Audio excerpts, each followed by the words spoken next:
महाभारतं महाभारतं महाभारतं महाभारतम्।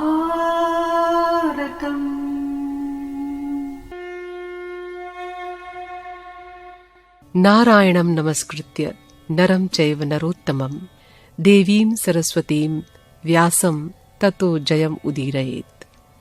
अंतर्यामी नारायण स्वरूप भगवान श्री कृष्ण और उनके सखा नररत्न अर्जुन, उनकी लीला प्रकट करने वाली भगवती सरस्वती और उसके वक्ता भगवान व्यास को नमस्कार करके आसुरी संपत्तियों का नाश करके अंतःकरण पर विजय प्राप्त कराने वाले महाभारत का पठन और श्रवण करना चाहिए। महाभारत चैनल पर बहुत स्वागत है आपका। आपको बता दें कि महाभारत से जुड़ी सभी कथाएं आपको इस चैनल पर मिलेंगी बड़े ही रोचक ढंग से। तो महाभारत को लाइक करें, सब्सक्राइब करें और ज्यादा से ज्यादा शेयर करें अपने जानने वालों के बीच, और चैनल का बेल बटन दबाना ना भूलें ताकि आपको अगली वीडियो का नोटिफिकेशन सबसे पहले मिले। कश्यप की श्रेष्ठ पत्नी अदिति से इंद्र और विवस्वान आदि पुत्र हुए थे। विवस्वान के ज्येष्ठ पुत्र मनु थे और कनिष्ठ यमराज। मनु बड़े धर्मात्मा थे। उन्हीं से मानव जाति की उत्पत्ति हुई और सूर्यवंश मनुवंश के नाम से कहलाया। ब्राह्मणों ने सांग वेदों को धारण किया। मनु के 10 पुत्र थे। वेन, धृष्णु, नरिष्यंत, नाभाग, इक्ष्वाकु, कारूप, शर्याति, कन्या, इला, प्रशस्व और नाभागारिष्ठ। इला से पुरूरवा नामक पुत्र हुआ। पुरूरवा समुद्र के 13 द्वीपों का शासक था। वो मनुष्य होने पर भी अमानुषिक भोग भोगता था। अपने बल पौरुष के मद से उन्मत्त होकर पुरूरवा ने ब्राह्मणों का बहुत सा धन एवं रत्न छीन लिए। सनत कुमार ने ब्रह्मलोक से आकर उसे बहुत समझाया भी, परंतु उस पर कोई असर नहीं पड़ा। ऋषियों ने क्रोधित होकर श्राप दिया और उसका नाश हो गया। ये वही पुरूरवा है जो स्वर्ग से 3 प्रकार की अग्नि और उर्वशी अप्सरा ले आया था। उसके उर्वशी के गर्भ से 6 पुत्र हुए, आयु, धीमान, अमावसु, दृढ़ायु, वनायु और शतायु। आयु की पत्नी का नाम था स्वरभानवी। उसके 5 पुत्र हुए, नहुष, वृद्ध शर्मा, रजी, गय और अनेना। आयु के पुत्र नहुष बड़े बुद्धिमान और सच्चे वीर थे। उन्होंने धर्म के अनुसार अपने महान राज्य का शासन किया। उनके राज्य में सभी सुखी थे। उन्होंने अभिमानवश ऋषियों से पालकी तक उठवाई। यही उनके नाश का कारण भी हुआ। नहुष के 6 पुत्र हुए, यति, ययाति, संयाति, आयाति, अयति और ध्रुव। यति योग साधना करके ब्रह्म स्वरूप हो गए, इसलिए नहुष के दूसरे पुत्र ययाति राजा हुए। उन्होंने बहुत से यज्ञ किए और बड़ी भक्ति से देवता और पितर आदि की उपासना करते हुए प्रेम से प्रजा का पालन किया। उनकी 2 पत्नियां थीं, देवयानी और शर्मिष्ठा। देवयानी से 2 पुत्र हुए, यदु और तुर्वसु, तथा शर्मिष्ठा से 3 पुत्र हुए, द्रुह्यु, अनु और पुरु।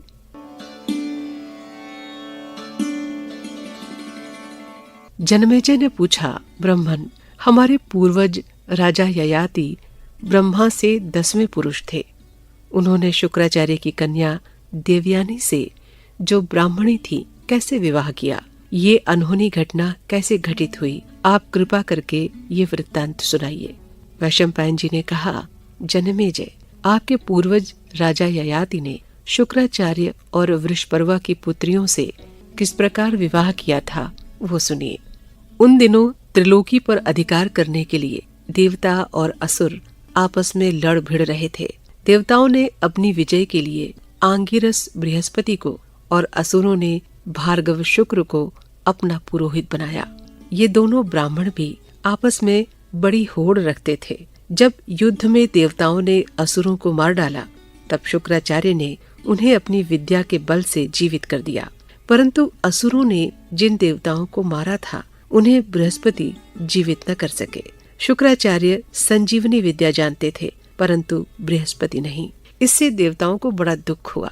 वे घबराकर बृहस्पति के बड़े पुत्र कच्छ के पास गए और उनसे ये प्रार्थना की, भगवान हम आपकी शरण में हैं, आप हमारी सहायता कीजिए।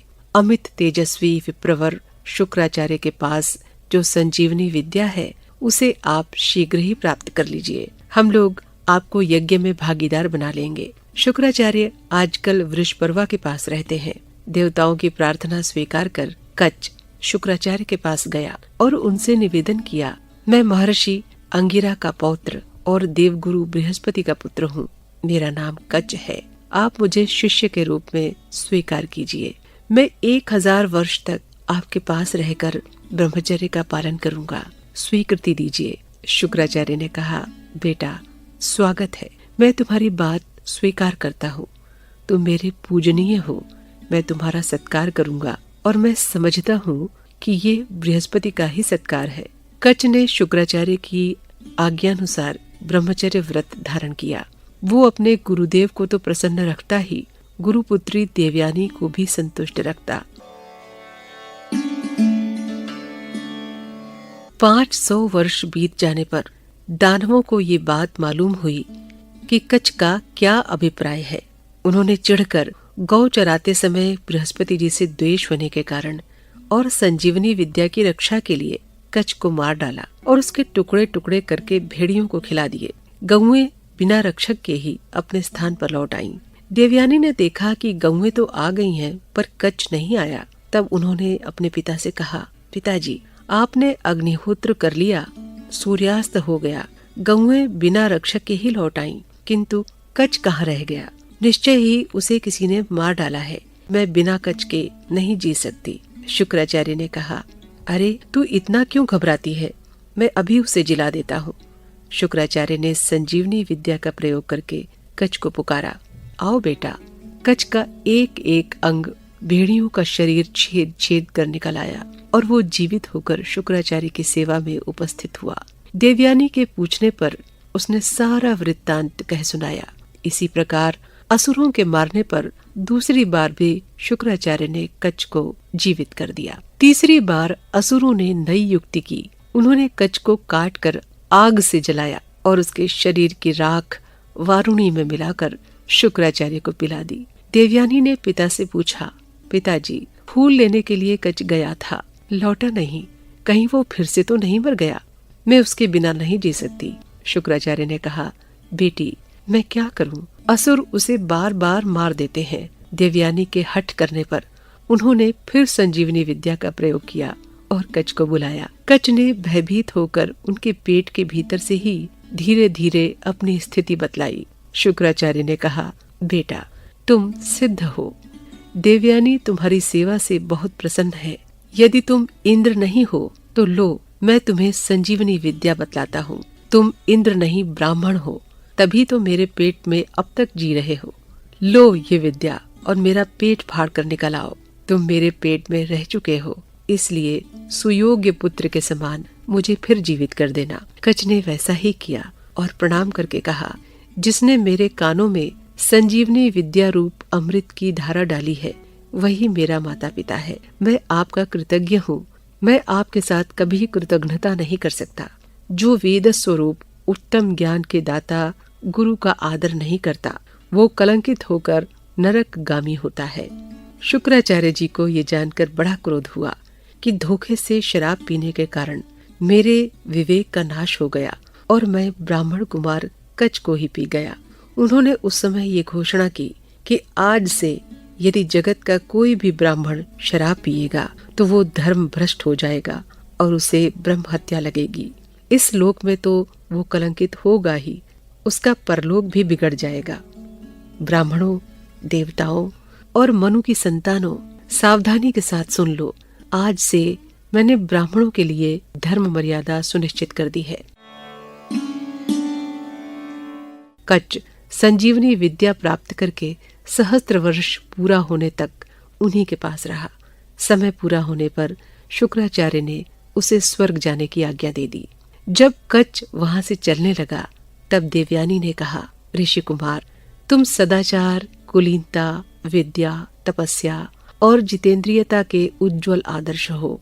मैं तुम्हारे पिता को अपने पिता के समान ही मानती हूँ। मैंने गुरु गृह में रहते समय तुम्हारे साथ जो व्यवहार किया है उसे कहने की आवश्यकता नहीं। अब तुम स्नातक हो चुके हो, मैं तुमसे प्रेम करती हूँ, तुम्हारी सेविका हूँ। अब विधि पूर्वक तुम मेरा पाणी ग्रहण करो। कच ने कहा, बहन, भगवान शुक्राचार्य जैसे तुम्हारे पिता हैं, वैसे ही मेरे भी। तुम मेरे लिए पूजनीय हो। जिस गुरुदेव के शरीर में तुम निवास कर चुकी हो, उसी में मैं भी रह चुका हूँ।